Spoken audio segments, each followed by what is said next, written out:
Crecí en una colonia en la Ciudad de México, de esas donde todos se conocen, donde los vecinos son casi familia y los problemas vuelan de casa en casa, como el aroma de las tortillas recién hechas. No era Tepito, pero tenía su historia, su gente, su forma de sobrevivir a la vida. Ahí conocí a Brenda, mi mejor amiga. Éramos inseparables, de esas amigas que se cuentan todo, que se defienden una a la otra. Pero con los años aprendí que hay amistades que en lugar de darte luz, te apagan poco a poco. Mi experiencia con la brujería comenzó como en casi todas las historias, sin darme cuenta. Mi vida se fue llenando de bloqueos, de tristeza, de pérdidas inexplicables. Pero al principio no lo veía con claridad, así que nunca relacioné aquellas situaciones con las malas intenciones de alguien. Todo comenzó cuando tenía 15 años y cursaba la secundaria, esa edad en la que los chicos empiezan a fijarse en las mujeres y todo se siente más intenso, más importante.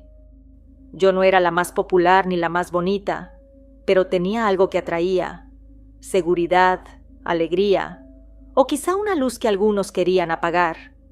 Fue en esa época cuando conocí a mi primer novio, un chico amable, protector, con el que comencé a vivir ese amor juvenil que te hacía sentir en las nubes, y Brenda, mi mejor amiga, parecía estar feliz por mí. «Te lo mereces, amiga», me decía con una sonrisa amplia. Siempre supe que te conseguirías un buen novio. Pero con el tiempo noté algo extraño en su actitud. Cuando salíamos los tres, a veces ella se quedaba callada, observándonos con una mirada que no lograba descifrar. Era como si su sonrisa no fuera del todo sincera. Yo la veía y pensaba, ¿será envidia? Pero me respondía de inmediato que no, porque era mi mejor amiga. Como a los 3 meses de noviazgo terminamos sin una razón aparente, solo me dijo que ya no me quería como antes y que era mejor que termináramos. Si bien me dolió, ahí estaba mi amiga Brenda para darme ánimo, para apoyarme. Cuando terminé el primer año de preparatoria, de la nada, mis demás amigas comenzaron a alejarse de mí. Me dejaron de invitar a reuniones, de buscarme. Cuando les preguntaba se mostraban frías, distantes, como si hubiera hecho algo malo. Pero no entendía por qué. Realmente no lo sentía demasiado porque cada vez que me sentía sola, Brenda estaba ahí para mí. Me consolaba, me decía que no me preocupara, que ella siempre estaría a mi lado. Yo no lo entendía entonces, pero ahora sé que eso era justo lo que quería, que me quedara sola, que la necesitara. El tiempo pasó y conocí a Gustavo, un chico encantador con quien tuve una relación más madura, o al menos eso creí. Nos entendíamos bien, hablábamos de todo y por primera vez sentí que tenía a alguien a mi lado que veía un futuro conmigo.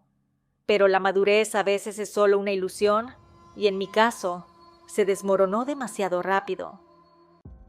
A los 6 meses de noviazgo quedé embarazada. No te voy a mentir, me tomó por sorpresa. A mis 17 años, la falta de información y conciencia sobre las consecuencias de mis decisiones me llevaron a una realidad para la que no estaba preparada. Lo primero que pensé fue hablar con mis padres, buscar apoyo, hacer las cosas bien. Pero Gustavo no pensaba igual. Como muchos hombres cobardes, prefirió tomar la salida más fácil: desaparecer. Fue un golpe duro para mí y para mis padres. Podían haberme dado la espalda, regañarme, hacerme sentir que había arruinado mi vida, pero no lo hicieron. Al contrario, me apoyaron en todo. Ya cargaban con la responsabilidad de mis 2 hermanos menores y conmigo, y ahora sumaban a un nieto que nunca pidió venir al mundo, pero al que jamás dejarían desamparado. Con su amor y su fuerza me hicieron entender que aunque la vida me pusiera obstáculos, nunca estaría sola. Fue a raíz de eso cuando Brenda cambió aún más. Su actitud hacia mí se volvió extraña, casi tóxica. Me decía que tenía mucha suerte, que cualquiera en mi lugar estaría sufriendo, pero que mis padres eran muy comprensivos y que me apoyaban en todo. Me lo decía con mala actitud, en un tono que casi nunca escuchaba que hablara. Realmente no entendía su enojo, pero con los años aprendí que la envidia no tiene lógica. Cuando nació mi hijo Ricardo, tuve claro que la vida seguía y que debía ser fuerte para él. Terminé la preparatoria y con la responsabilidad de mi hijo sobre mis hombros, decidí buscar empleo para apoyar en casa y asegurarme de que a él nunca le faltara nada. Después de varios intentos, encontré un buen trabajo como asistente de una abogada. No era cualquier abogada. Se dedicaba a defender los derechos de mujeres y niños, además de que tenía un enorme corazón. Desde el primer día, me trató con respeto y confianza. No solo me brindó la oportunidad de un empleo estable con todas las prestaciones, sino que, a pesar de mi corta experiencia y de que solo tenía la preparatoria terminada, apostó por mí. Yo lo di todo. Trabajaba con empeño, aprendía rápido y demostraba que tenía las ganas y la capacidad para estar ahí. Poco a poco, me fui ganando su confianza. Incluso en más de una ocasión, me ayudó de formas que nunca esperé. Me regalaba ropa y cosas de sus hijos para mi pequeño, detalles que aligeraban la carga en casa y que yo agradecía con el alma. Ese trabajo no solo me daba estabilidad económica, también me hacía sentir útil, capaz y con un futuro. No lo sabía en ese momento, pero mi esfuerzo y mis logros despertaban en alguien más un sentimiento muy distinto, envidia, y esa envidia estaba a punto de volverse un arma en mi contra. Los meses pasaron y mi vida, por primera vez en mucho tiempo, parecía estar tomando un buen rumbo. Mi trabajo con la abogada me hacía sentir útil. Aprendía cosas nuevas todos los días y, sobre todo, podía darle estabilidad a mi hijo. Aunque vivía con mis padres, sentía que estaba construyendo algo por mí misma. Pero la envidia es como una sombra que se esconde detrás de las sonrisas falsas. Y en mi caso, esa sombra tenía nombre: Brenda. A pesar de todo lo que había cambiado en mi vida, seguía viéndola. No sé por qué, tal vez por costumbre, tal vez por miedo a quedarme completamente sola. Desde que quedé embarazada, la mayoría de mis amigas se habían alejado, y aunque Brenda no era la misma de antes, al menos seguía ahí para mí. Al principio Brenda me decía que estaba orgullosa de mí, decía que admiraba lo que había logrado, que siempre había sabido que iba a salir adelante. Pero poco a poco, su tono fue cambiando, y yo empecé a sentir que las cosas ya no eran tan simples. Las primeras veces que salíamos después de que me contrataron, siempre mencionaba lo difícil que era no tener dinero, lo complicada que era su situación. A mí me parecía natural que hablara de eso, hasta que me di cuenta de que en cada conversación había algo que me pedía sin pedírmelo abiertamente. Me soltaba comentarios como: «Ay, qué suerte tienes con tu trabajo, amiga. Yo quisiera tener algo así, pero la vida no me ha dado esas oportunidades». Al principio lo tomaba como un simple lamento, algo que cualquiera diría, pero después, cuando íbamos a lugares, ella veía las cosas con ansias, como esperando que yo ofreciera pagar o invitarla. Al principio me hacía sentir mal, pero luego empecé a darme cuenta de que sus palabras y su actitud no eran por casualidad. Y lo peor vino cuando, de forma tan directa, me lo soltó. Me dijo que si no la ayudaba me iba a quedar sola, porque no tenía muchas amigas, que me diera cuenta de que la necesitaba, así como ella me necesitaba a mí. Fue en ese momento cuando algo dentro de mí se rompió, aunque no supe cómo explicarlo. Sentí que estaba usando nuestra amistad, que me estaba manipulando. Había algo en mí que no quería perderla, no quería quedarme sola, porque mis otras amigas se habían alejado. Así que, tal vez por miedo o desesperación, a veces cuando salíamos la invitaba, gastando un dinero que realmente necesitaba para mi hijo. Pero si no lo hacía, Pensaba que todo terminaría, que perdería lo poco que me quedaba de apoyo. Era como si la amistad que creía tener con Brenda estuviera atada a eso, a cumplir con sus expectativas, aunque me desgastara por dentro. Pasaron los meses, y después de 1 año y medio de noviazgo, Brenda se casó. A su esposo lo conocía desde siempre. Era un hombre bueno, de esos que casi no existen, pero ahí estaba, dándole todo lo que ella nunca había valorado. Al principio me alegré por ella. Pensé que, al fin, las cosas le estaban saliendo bien, pero en cuanto se casó, comenzó a mostrar una faceta de sí misma que nunca había visto. Empezaron los comentarios pasivo-agresivos, siempre disfrazados de bromas, como si no fueran nada, pero yo sabía que había veneno en cada palabra.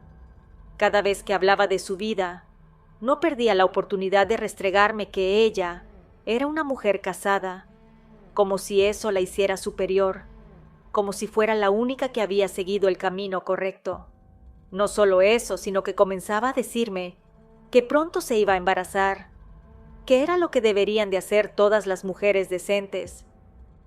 Lo decía con una sonrisa, pero no podía evitar sentir que sus palabras se clavaban en mí, dejándome una sensación amarga que no podía quitarme. Con el tiempo Brenda se fue sumergiendo cada vez más en su vida de casada, como si nada más importara. Pasaron los meses y luego los años, y Brenda empezó a luchar por quedar embarazada. Intentó durante 2 años, pero no lo lograba. Cada vez que me lo contaba, me decía con una mezcla de frustración y esperanza que lo intentaría una vez más. Fue justo en esa época, cuando ella seguía luchando por su embarazo, que comenzaron a ocurrir los primeros estragos en mi familia. En ese tiempo yo estaba de novia con un chico. Él también era padre soltero. Era un hombre comprensivo, cariñoso, y nuestra relación iba muy bien. Hasta que, después de 8 meses de noviazgo, algo cambió. De la nada empezamos a tener problemas. Él dejó de buscarme con la misma frecuencia, ponía pretextos para no verme y cuando lo hacía, su actitud ya no era la misma. Se mostraba distante, frío, como si algo lo estuviera alejando de mí sin una razón clara. Al principio pensé que eran cosas normales de cualquier relación, que tal vez tenía preocupaciones o estrés, pero conforme pasaron las semanas, la distancia entre nosotros se hizo más evidente. Intenté hablar con él, pero siempre me daba respuestas vagas, que estaba ocupado, que tenía problemas personales, que necesitaba espacio. Yo trataba de entenderlo, pero en el fondo sentía que algo no encajaba. Había algo más, algo que no me decía. Y en medio de todo eso, Brenda seguía ahí, viéndome, escuchándome, haciendo preguntas disfrazadas de preocupación. Yo le contaba lo que estaba pasando, tratando de no darle demasiada importancia, pero ella siempre tenía algo que decir. Cada vez que hablábamos del tema, sentía que su mirada reflejaba algo que no podía nombrar. Y entonces la idea comenzó a rondar en mi cabeza. ¿Era posible que ella tuviera algo que ver con lo que me estaba pasando? No quería pensarlo, no quería creer que mi propia amiga pudiera estar deseándome el mal, pero los problemas con mi novio no tenían sentido. Y así, mientras mi relación se desmoronaba, en casa las cosas no mejoraban. Mis padres, que siempre me habían apoyado, de pronto parecían más distantes conmigo. Empezamos a tener discusiones, cualquier cosa se convertía en un problema. Algo no estaba bien, y aunque me esforzaba por no darle demasiada importancia a lo que ocurría, no podía dejar de sentir que todo se estaba desmoronando poco a poco. Cuando todo estaba en su peor momento, mi novio y yo terminamos. No hubo gritos ni reclamos, solo un desgaste inexplicable que nos fue separando, hasta que un día ya no quedaba nada. Pero lo peor no fue eso. Lo peor fue cuando mi hijo empezó a decirme que veía cosas en la casa. Me decía que tenía un amigo que quería jugar con él, que venía de noche y que le decía cosas, pero a veces esas cosas que decía le daban miedo. Sentí un escalofrío recorrerme la espalda. Traté de tranquilizarlo, de decirle que solo era su imaginación, pero algo dentro de mí me decía que no era normal. Así que fui con mi madre y le conté todo. Hay que llevarlo con un sacerdote. No basta con que esté bautizado. Necesitamos acercarlo más a Dios. Debemos llevarlo a misa con más frecuencia, me dijo con tono de preocupación. A raíz de ese encuentro con su nuevo amigo, mi salud comenzó a desmoronarse. No pasaba un mes sin que enfermara de algo, dolores de cabeza constantes, un cansancio que no desaparecía con nada y una sensación de pesadez en el cuerpo. Fui al médico varias veces, me dieron medicamentos, pero nada funcionaba. Fue entonces cuando una vecina de mi madre, doña Justina, me tomó del brazo un día y con su tono de sabiduría me dijo que lo que estaba pasando no era normal, que alguien me tenía envidia, que alguien me deseaba mal, que fuera con doña Petra, que ella sabía de esas cosas, que seguramente necesitaba una limpieza espiritual y que aprovechara y llevara a mi hijo para que dejara de ver fantasmas. Decidí ir a verla. No perdía nada con intentarlo. Cuando llegué a la casa de doña Petra, sentí una extraña sensación. No era una casa aterradora, pero el aire ahí adentro se sentía pesado, como si estuviera cargado de algo invisible. Todo se sentía distinto, como si en ese lugar el tiempo transcurriera de otra manera. Doña Petra era una mujer mayor, de rostro serio y ojos profundos. Me pidió que me sentara y sin decir mucho, comenzó a hacerme una limpia. Sentí cómo el huevo recorría mi cuerpo mientras ella murmuraba oraciones en voz baja. No sé por qué, pero una sensación extraña me invadió en ese momento, como si una parte de mí supiera lo que estaba a punto de descubrir. Cuando rompió el huevo en un vaso con agua, su expresión cambió. Se quedó mirando fijamente el líquido, como si estuviera leyendo algo que yo no podía ver. Mi corazón latía con fuerza. Después de unos segundos de silencio, me dijo lo que ya, en el fondo, sospechaba. Alguien me había hecho brujería, y no cualquier persona, sino una mujer cercana a mí. Alguien que alguna vez me tuvo cariño, pero que ahora me envidiaba. Su resentimiento no tenía que ver con el dinero ni con el amor, sino con lo único que yo tenía y ella no podía conseguir: un hijo. Me sentí mareada. Fue como si todo tomara sentido de golpe. Las enfermedades, las peleas en casa, los problemas con mi novio, la sombra oscura que parecía haberse instalado en mi vida. Todo llevaba a Brenda.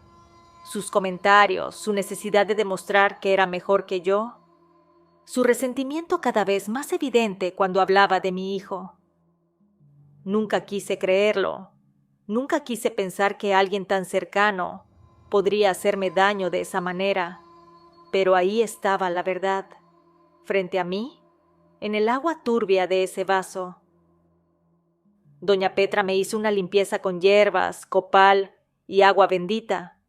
También limpió a mi hijo, que sorprendentemente no se resistió ni se asustó, como si supiera que lo que estaba pasando era necesario. Antes de irme me entregó una bolsa con sal de grano, ruda, y un listón rojo, diciéndome que lo colocara en la entrada de mi casa y que no dejara de rezar. Ella me dijo que si quería regresarle la brujería, todo el daño que nos había hecho, todos los años de angustia y sufrimiento que me hizo pasar. Para mi sorpresa, le dije que sí, que quería que el karma le llegara a Brenda, porque la envidia se paga con brujería. Si ella me había hecho la maldad, quería que viviera en carne propia lo que yo pasé. Doña Petra ese mismo día dio inicio a los rituales para que se le regrese el mal, y curiosamente cuando salí de aquella casa, me sentí más optimista, renovada, y más cuando fueron pasando los días y vi que todo empezó a mejorar. Mi salud se estabilizó, el ambiente en mi casa dejó de sentirse tan tenso, y mi hijo dejó de ver cosas en la casa. Era como si un peso enorme se hubiera desvanecido, pero mientras en mi vida todo comenzaba a ordenarse, para Brenda, las cosas tomaron otro rumbo. Su matrimonio que tanto había presumido se derrumbó de la nada. Su esposo simplemente empacó sus cosas y se fue, sin grandes peleas ni explicaciones. Su negocio, que era su orgullo, se fue a la quiebra en cuestión de meses. Pero lo peor fue lo que más la atormentaba. Su deseo de ser madre jamás se cumplió. Los tratamientos fallaron, los médicos no encontraban una razón clara, y su cuerpo parecía negarse a darle lo que más anhelaba. Todo lo que me había deseado, todo lo que había intentado arrebatarme con brujería, se le regresó. Y aunque nunca se lo dije, aunque nunca la confronté, en el fondo sabía que lo había entendido. Lo vi en sus ojos cuando nos cruzamos por última vez, un miedo callado, una sombra en su rostro. Ella sabía lo que había hecho y que su maldad se le estaba regresando. Si te ha agradado esta historia, te invito a suscribirte, darle like y compartirla. Nos escuchamos pronto. ¿Y tú, vives con el miedo?